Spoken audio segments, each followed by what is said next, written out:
This is something my wife has pointed out too. She said, well, men are going to have to stand up for themselves, but here's the problem. I know how to stand up to a man who's unfairly trespassing against me. And the reason I know that is because the parameters for my resistance are quite well defined, which is we talk, we argue, we push, and then it becomes physical.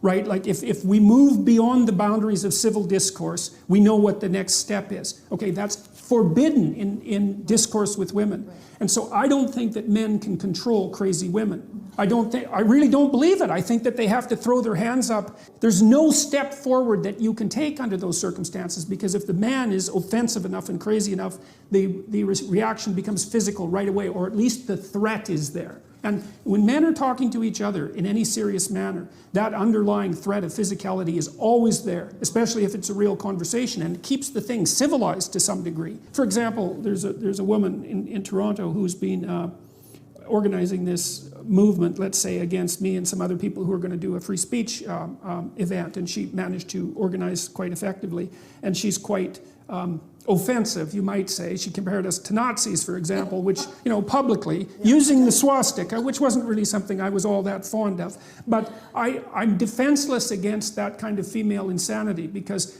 the techniques that I would use against a man who was employing those tactics are forbidden to me. So I don't know, like, it seems to me that it isn't men that have to stand up and say enough of this, even though that is what they should do. It seems to me that it's sane women who have to stand up against their crazy sisters and say, look, enough of that, enough man-hating, enough pathology, enough bringing disgrace on us as a gender.